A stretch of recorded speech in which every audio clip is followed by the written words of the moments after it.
electronics, this and that. You had to find ways to entertain yourself. So you go outside with all your buddies and you run around, you build forts and you play sports and this and that. And today, you know, it's changed. It is because of, I have 10 children.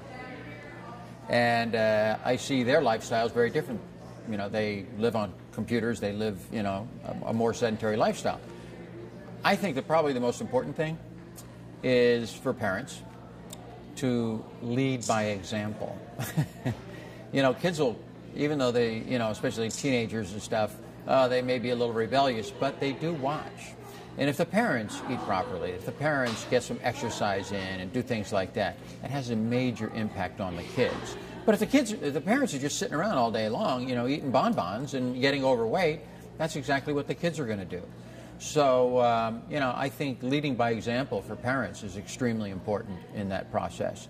And then just, you know, from a standpoint of food, just, you know, only buy the food for your kids that you want in the house that's good for them. You know, don't buy all the junk stuff, you know, because they will eat that if they have the opportunity to.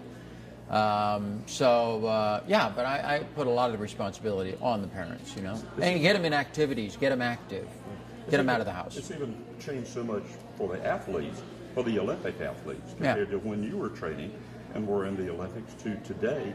I mean, the whole lifestyle's changed. Even how athletes train today is different than what it used to be. Well, yeah, there's a lot more technology in athletics today than when I was competing back in the 70s.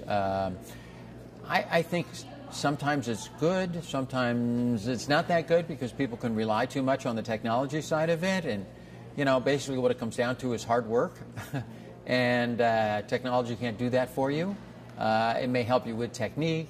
It may help you with visually trying to learn something, be able to see it on the computer and see how it's done.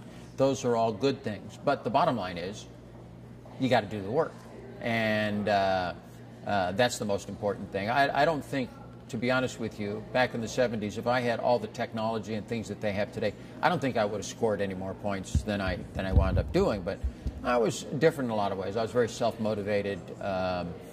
And you know, I worked just very hard at it for, you know, I was in the sport for 12 years. The last 6 years, basically, that's all I did. But I trained 6 to 8 hours a day, every day, 365 days out of the year, you know, and put my time in.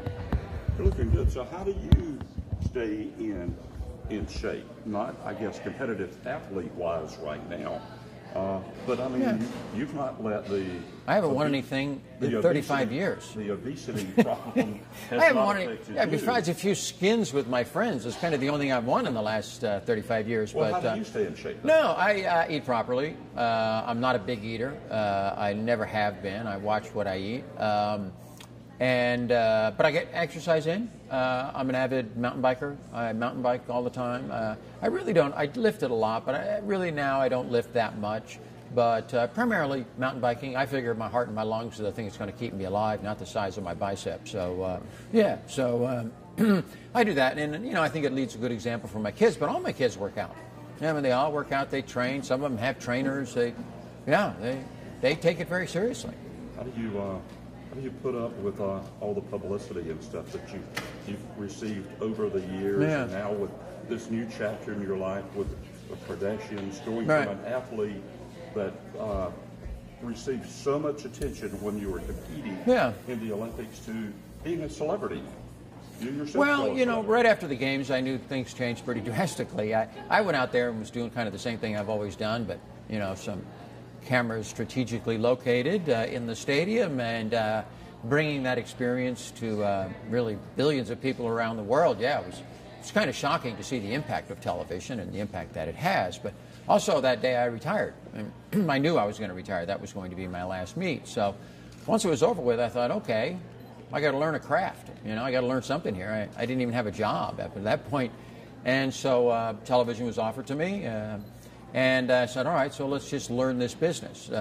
Let's just not be an on-camera talent. Let's learn how to produce. Let's learn how the television business works. And so in 4 years from now, when, you know, the next Olympics and the next name comes out, I'll keep my job because I'm good at what I do. Now, little did I know I'd be milking it for 35 years, but and still doing, you know, a lot of the same stuff. But It's been a long process. The show, when, you know, keeping up with the Kardashians and been about my family, has really been a lot of fun because for me it's a different audience. First of all, it's the greatest job in the world. I get to work out of my house. I get to work with all my kids. You know, some days I don't even have to get out of bed to go to work. Cameras just kind of just show up, you know. And so from that standpoint, and getting to work with all my kids and to see what it's done for them has been just very rewarding. But also, that's a different audience. I'm part of that baby boomer generation that grew up, and they knew me. They grew up with me. We've been together for, you know, since the games. But this younger group of people, because of watch the show, it's been kind of fun because it's a whole different audience for me. Yeah. But you are still working, including like today, here at Brunswick County. Tell me about the program that you speak about and you offer when you do make these trips out. Well, you know, today I'm here for Brunswick Community College. We're doing a fundraiser, raising some money for scholarship programs for the school, which is, it's great how the community has supported this school, and hopefully we'll continue to support the school because education obviously is extremely important. So today's kind of a fun one for me. I would say 80% of the things I do are corporate groups, sales groups, management groups, things like that. And what is the message that you give these people that come to your presentation? The bottom line is I try to get people to believe in themselves. You know, I didn't grow up thinking that someday I'll stand on top of a platform in the center of the Olympic Stadium. You know, it was a long journey, a long process. And I kind of take, but the more I got into it, the farther I reached down into my soul, you know, I found something there. And kind of going through that process, I realized that we all have that ability to overcome tremendous obstacles in our life. Everybody does. Now, some people do, some people don't. But we have that ability.